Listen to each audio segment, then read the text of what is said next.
Good afternoon, Mildred.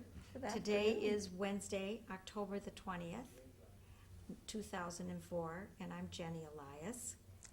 And I'm Paul Elias. Always good to A see the very- both of you. Thank you. It's And we nice to know meet each other you. for a long time. Yes, we do. We would like to start out by just getting acquainted all over again, but asking you a few questions. And we'd like to know, what is your full name? Was it changed when you came here? And does your name have any special meaning? My name is Mildred Kimmel Hoffman, and as far as I know, when my grandparents came, the name was Kimmel at that time, and it remained Kimmel. My married name, Hoffman, though, has a very nice history to it. My father-in-law, who was in Russia and didn't feel as though he wanted to serve the Tsar at that time, left the country and went to Germany. And the name in Russia was Hanin. But in Germany, he changed it to Hoffman. And so that's how our name is Hoffman. My brother-in-law, Saul, kept that name Hanin as his middle name. So that's the story of our names. That's very interesting, very interesting. And could you, So your family name was changed when he went from Russia to Germany? My father-in-law Your father. and mother-in-law's name was changed. But Right. not yours. But as far as my maiden name is concerned, it was Kimmel, and that's the only name I ever knew it as. and when were you born? When and where were you I born? was born in Milwaukee, January 15th. Do you want the year? If you'd like to share it. Sure, it's 18. Oh, that's wonderful. It's great, You're just a young lady, of course. just a young lady. Tell us about your family members as far as settling here. What brought them here, and how did they make a living? We'd like to get some background on Well, the as far family. as my father was concerned, he came here as a young boy of 14 with his father from the Ukraine, and they came to Milwaukee, directly to Milwaukee.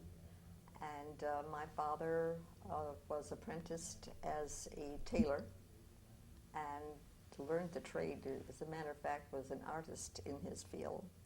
And my grandfather did what many of the other people did. They got a horse and a wagon, and they went peddling. And he did that for many, many years. In the meantime, they bought a house and lived in a lovely, well, when I say lovely area, it was a typically Jewish area, which was very, very wonderful.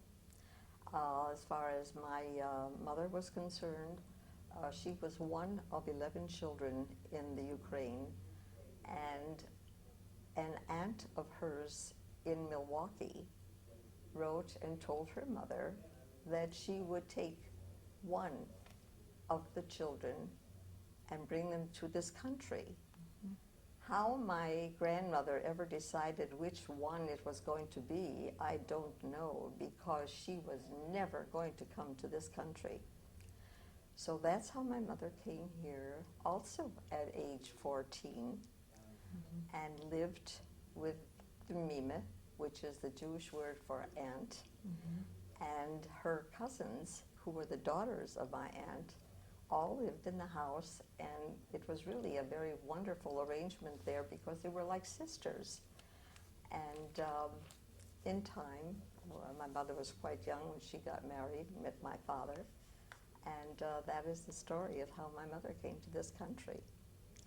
Subsequently, in about 10 or 12 years, she brought her sister Pearl to this country. And as far as her family was concerned, I mean, her siblings, the two were the only ones here. You know what happened to the rest of the children? They were all lost in the Holocaust because we never heard from anybody again. So, They're not unusual, but they're always heart-wrenching when someone talks about them. that's right. Tell us about the neighborhood you grew up in. What was it like to be Jewish? It was wonderful to be Jewish. It's always wonderful to be Jewish. I think that's the best part of me is my Judaic background, birth, and life. I was born in Galena Street, which was a typically Jewish area, and I lived there until I was age 4, and at that time, the school, Ninth Street School, was soliciting for students. And so they solicited my mother, who said, yes, I could go at age 4 to school. And so she took me there because she was going to be my translator. I didn't know how to speak English because in our home, my mother felt that if I didn't speak Yiddish then, I would never learn it, but I would certainly learn how to speak English. Mm-hmm. So she took me to school and introduced me to the teacher and everybody else, and thought I would have a difficult time staying there because I was an only child, and while I had little friends in the neighborhood, she was afraid that maybe I wouldn't do well if she just left me. However, she took me there and saw the little children, and I said to my mother in Yiddish, "Du kennst gehen heim." And that was the beginning of my school life there. Then we moved to 9th Street, 9th and Vine, which is where the Lapham Park Social Center was. And I grew up there until I was in my 20s. And Lapham Park was quite the center of life around that area. Again, a Jewish area. And there were many clubs, there were debating clubs. Do you remember the Witts, Ida Witt and her husband? They were the directors, excuse me, of the Lapham Park Social Center. And that was really the social area for all the young people growing up in that part of the city. And then across the street of that was the Lincoln House, which was the Yiddish Social Center. And there many of the immigrants went to become integrated into the American way of life. And it was truly a wonderful time on Walnut Street, which was down the street a bit.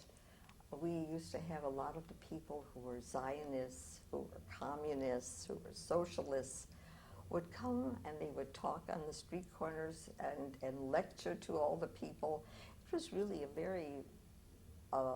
very wonderful, alive part of our community. As a matter of fact, the Zionism, I believe, in this country, or in Milwaukee, truly stemmed from that area.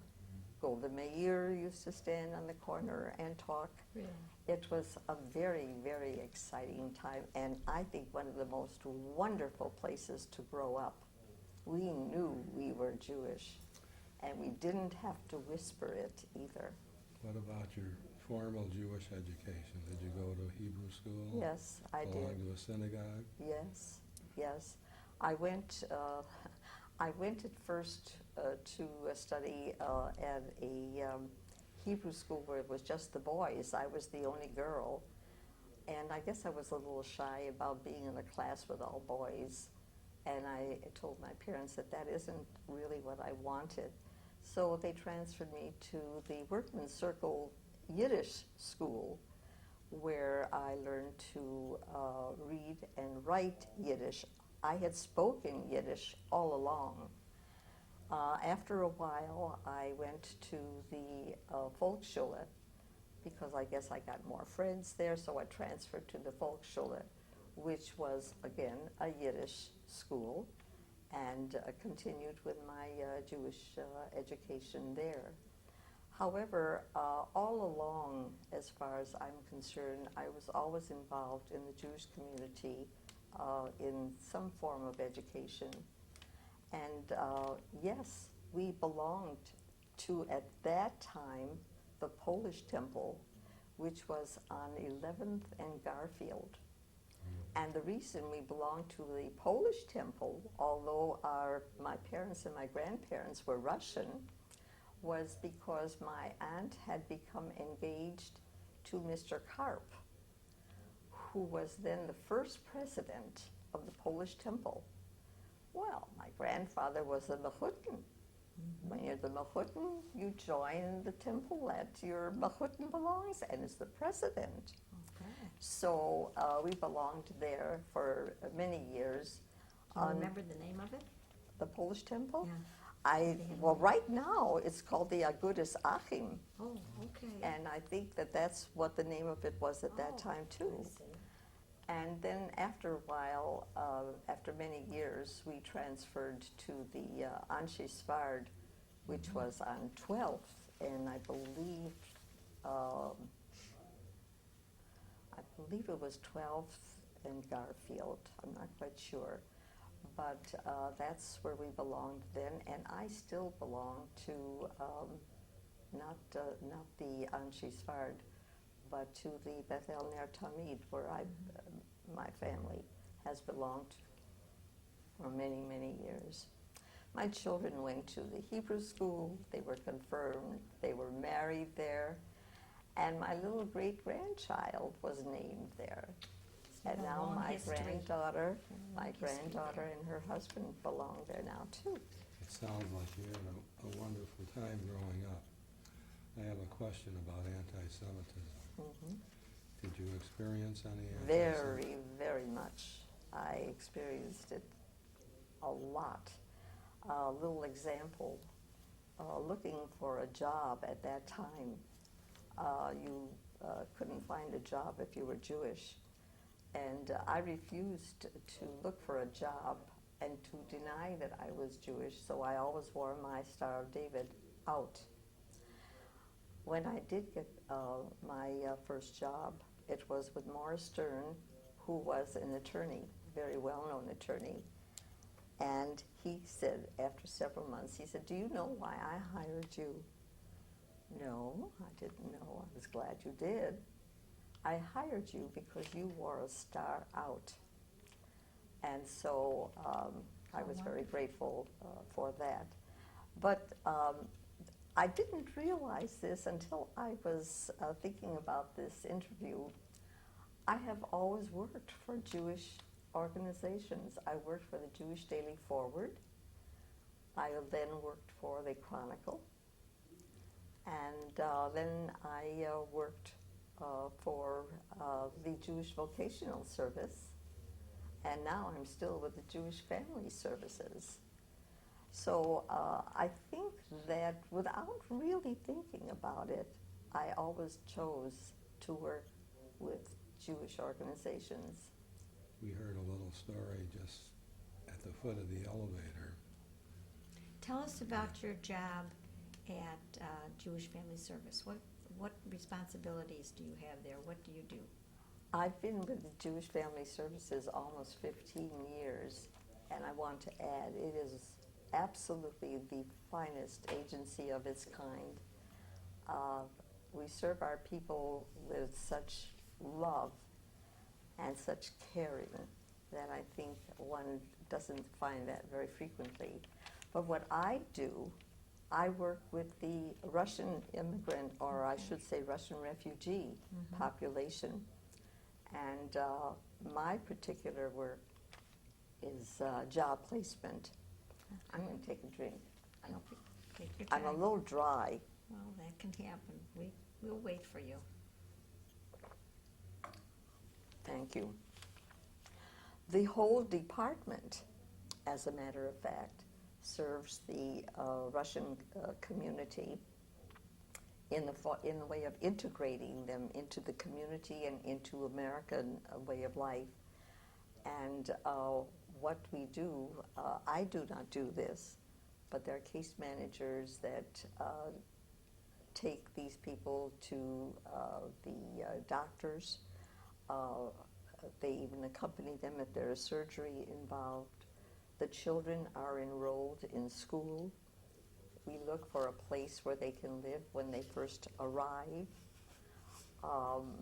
As a matter of fact, we're in touch with them for years after they have arrived. And as I said, I in particular work with the job placement, and I can't begin to tell you what a thrilling experience it is when these people first come, and you can't find a job very, very quickly. They haven't the language, they don't know how to drive, they don't know their way around. They learn all of these things in time. We do get a job for them. And when I see them years later, they're very, very well involved in the Jewish community. They're living in beautiful homes. Their children have gone to school, some of them through college, got their degrees. It is absolutely the most wonderful feeling to know that you were a part of their lives. And Definitely. it's very worthwhile, yes.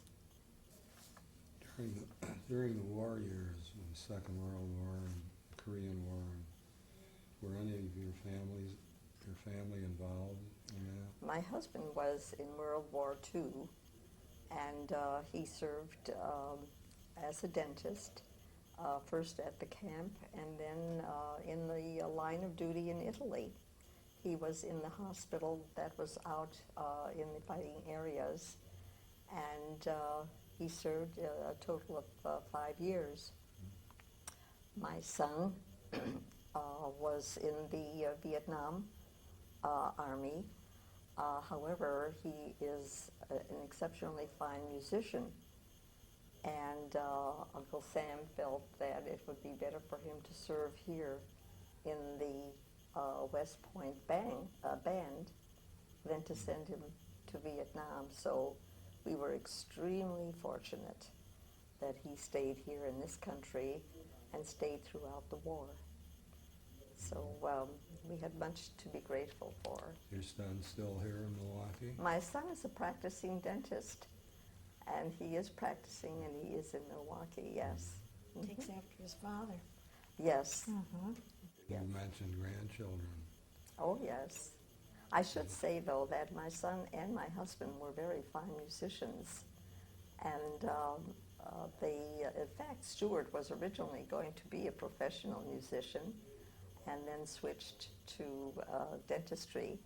But my husband was a very, very fine musician also, and I do believe that at one time he wanted to make that his profession. But there's something like eating.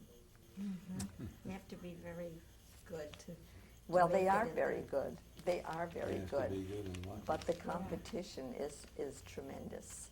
Well, I would like to ask you, you've told us about your work job, your job at JFS, and we know that you've been active in agency work other than volunteer work. Tell us about your volunteer work in the agencies. Well, my volunteer work involved mainly with the Jewish community too.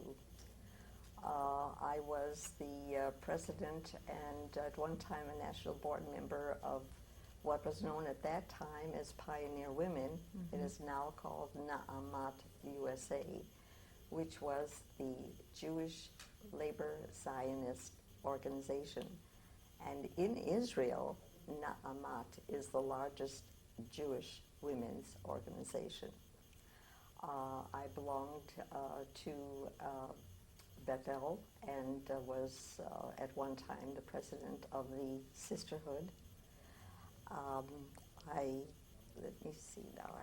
Well, we know you're also active in Jewish National Fund. In Jewish National Fund, I've been a member of Jewish National Fund for many years, and for the most part, served not only in the fundraising, but in the education and orientation, which I think I liked best of everything.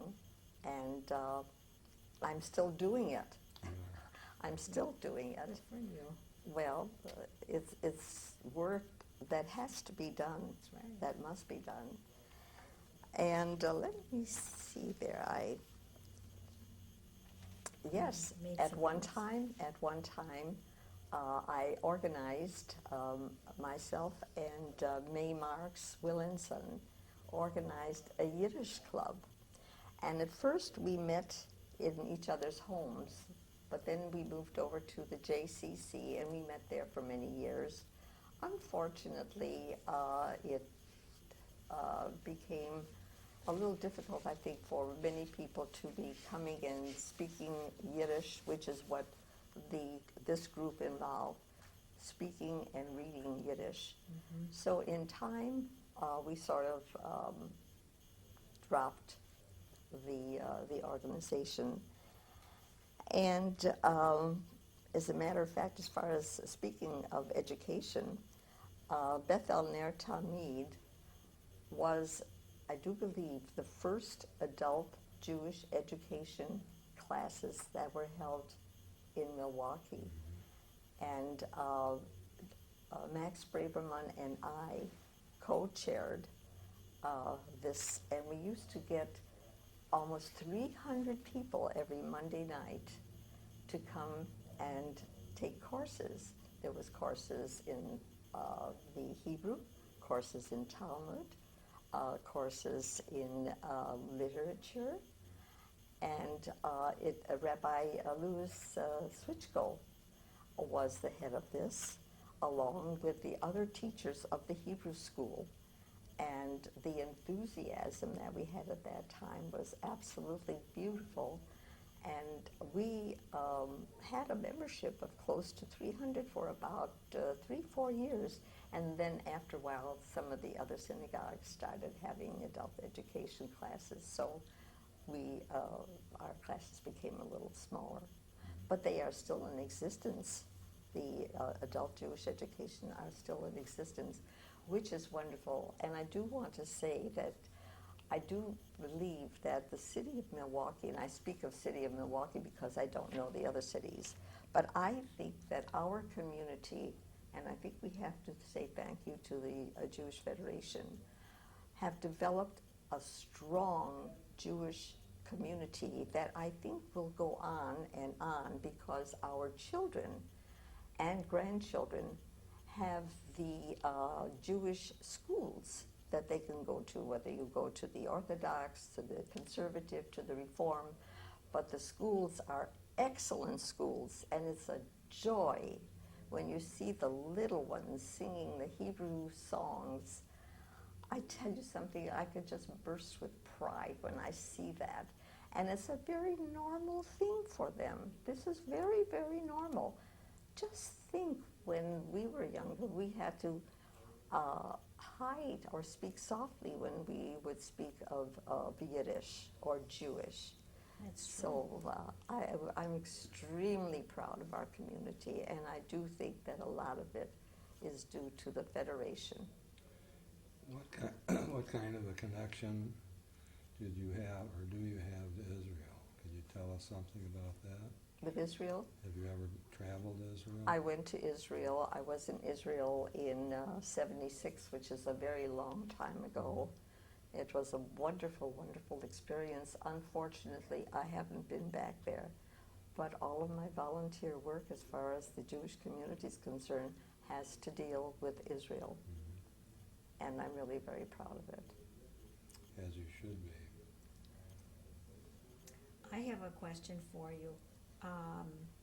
Tell us, through your life, what have you learned that has carried you through? Is there a lesson that you can tell us about? A lesson in life? I was just talking to someone about that today. And I think that one of the best lessons that anybody can learn is positive thinking. And I was talking with a friend of mine, and we were talking about the election, and we both share the same candidate, and of course we're very, very concerned about the outcome. And she said, she's very active in the campaign. She said, Mildred, the one thing that we have to do is we just have to think about the positive result. Now, nothing else matters except thinking about the positive results of the campaign. And I said that throughout my life, I had to think and want to think of the positive side of things, because there's always a positive side. There may be negatives, but there's always the positive side too. And I really do believe that that is one of the most important things that we can do, is think positively. We agree with that too. What are you most proud of? Any situation? I can't say that there is a thing that I am most proud of. I'm very, very proud of a lot of things. I'm very proud of my family, of course. I'm very proud of the agency that I'm working for, and was very proud of the JVS when I worked there.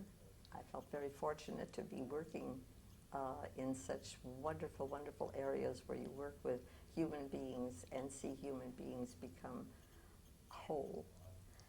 I'm very proud of, I would have to say, my family, and I'm proud of my friends. I have wonderful, wonderful, wonderful friends, and that's a blessing that we don't take for granted. I've been very, very fortunate in having lovely friends. Do you have any regrets? Or like George Bush, you never had any problems. I've had problems. We all have problems. And as a matter of fact, we don't learn from the good things in life. We learn from the problems in life. But regrets, I don't think I have any serious regrets. There are things that happen in everyone's life that for the moment you have regrets, but not over a lifetime. And at this point, I really couldn't think of the regrets. That's very nice to hear. What about the happiest moments of your life and the saddest? Were there any of those that you can tell us about? Well, the happiest times in my life were the high points in one's life. When you get married, when you have children. Those are, I think, the high points in my life.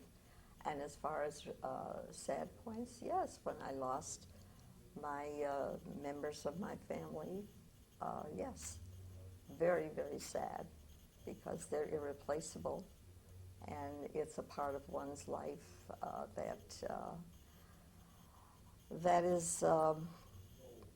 that fulfills your life, that makes your life complete. And when they're gone, they're gone. You build a life around that, but it's a very sad time. Is there something that about yourself that no one knows that you'd like to share with us that's interesting, other than all of the other things that you've told us? Can you think of any? Well, if there was something about my life that no one knows and it's so secretive, I don't think I'll share it with you here. But I really don't. I really don't. The only way I would know is if anybody would tell me, but I don't know. Tell us how you would like to be remembered. I'd like to be remembered as a good Jewess, as a good mother, as a good human being, and one who is fair.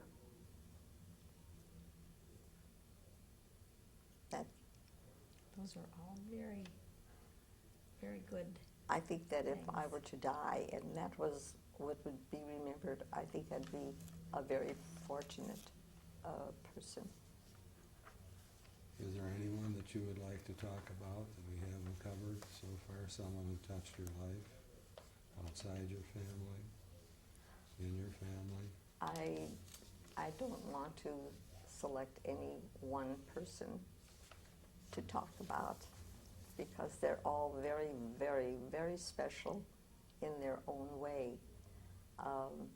Each one of my grandchildren are very, very unique, and they're as unlike one of another as you could possibly be.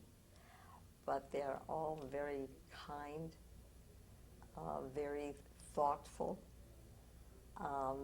very beautiful children in the way that we want our grandchildren to be. And I have a little great-grandchild that really has brought a lot of joy into the family. Wonderful. Yes. Tell us about it. Oh, her name is Yvette, Uh-huh. and she's 1 year old. And, well, Little smile. her smile, her smile brings joy to everyone who is around her. And all I can say is I hope God blesses her with a long life that is a healthy life, and one that will produce another wonderful Jewess. Her father, when she was born, whispered to her, I'll never forget this, whispered to her, Yvette, when you grow up, you should help to bring peace to the world and be a good Jewish girl and help everybody. And I was listening to this father talking to his little newborn child, telling her what he looks forward to her being, and hopefully she will. Hopefully. Well, you've been a wonderful person to talk to. Of course, I've known you for quite a while. Yeah. There was a story it's connected to your work, and something that you did that we heard just today. Uh-huh. We were talking to Abby Garfinkel, and she happened to mention that she You're found... supposed to save that for Uh-huh. your interview. Pardon? I do know what you want me to tell you. Tell us In the about work with my placement, when I was working with Jewish family, when I started with Jewish Family Services, I met Evie. We were walking down Prospect Avenue. Oh, I said, Evie, what are you doing? And she said, well, nothing now, really. She was very active in the ORT organization. And so I knew that she was a very, very competent person. I also knew that there was an opening in the Federation for a leader of the women's division. And I thought to myself, Evie, who I know is so competent, and they have an opening, I think this is time for a shidduch. So I spoke at that time to Mildred and told him about Evie, and Evie met with him, and Evie is still the head of the women's division. So we smile every time we see each other, and I always say I did a good job. Yes, the Federation can thank you for that. She's Yeah. a wonderful addition. Yes, oh, I should say so. Well, the Federation has grown tremendously in the course of time and has really expanded in their goals, have many, many goals, and their goals are good. I would have to say that they've done a wonderful job.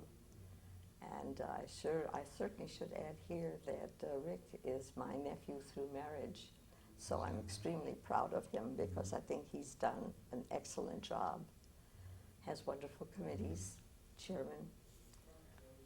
It's been a wonderful thing, and I do believe that the oral histories that are being done now are going to be extremely valuable in the future. And I can't get over all of the photos in the lobby here, and I really would urge everybody to come down to see them because they can see their lives before them. And I was really very, very impressed the way it's being displayed here. We want to thank you, Mildred, very much for taking the time to talk to us today. It's been a delight. Thank you very much. It's been my pleasure and a privilege. We feel And I the same thank you. way. We feel the same way. Thank you. At this time, we would like to ask Mildred a few more questions, a couple of topics that we didn't touch on. And we would like to talk about some of your involvement in non-Jewish organizations in the Milwaukee community. I belong to a interfaith dialogue group. As a matter of fact, we've been together for about 10, 15 years. And it's a group made up of Catholics and Jews. And we used to meet every month. We meet now every other month.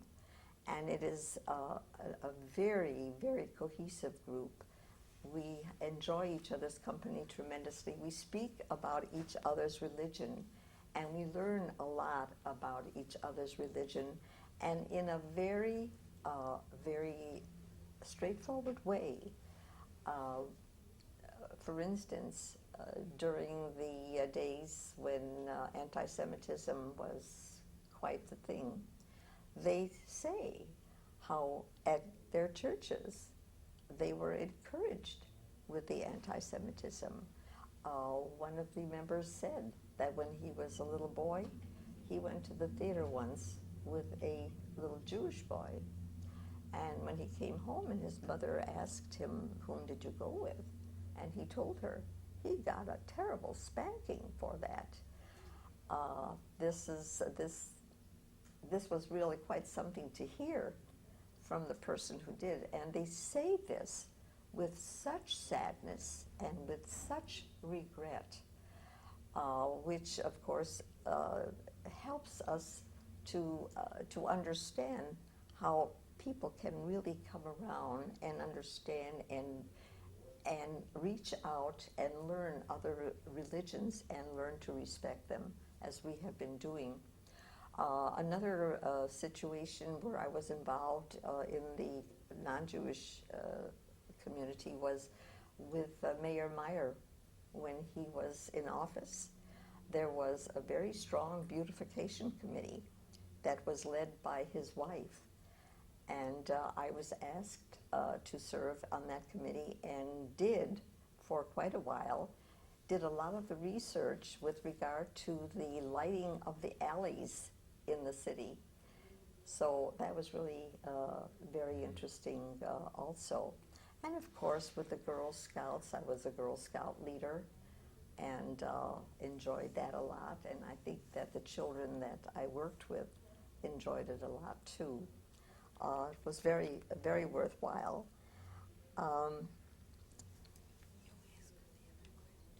Let's see here.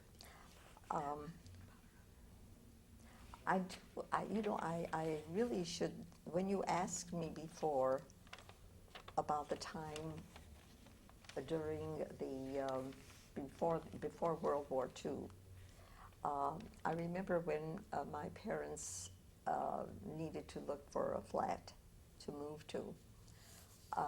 We looked around and we went to places that were advertised. And when we would come to the door, they didn't even ask us. They would open the door and they say, "We don't rent to Jews, dogs, or colored people." Only they didn't say it quite that nicely. And my parents were forced to buy a house even though they couldn't afford it, because there was no place for them to rent a place to live. I think this is something that many of our young people can't even believe, they can't even imagine that this ever existed. Unfortunately, I think that it's coming back again. And I think that we have to be very, very aware of it, because we've gone through this time when it was very popular to be Jewish. And now we find them coming out of the woodwork with the anti-Semitism. So we have to be very aware of it by knowing a lot about ourselves. I think that unless there's anything else you'd like me to know. Why don't you ask her what she...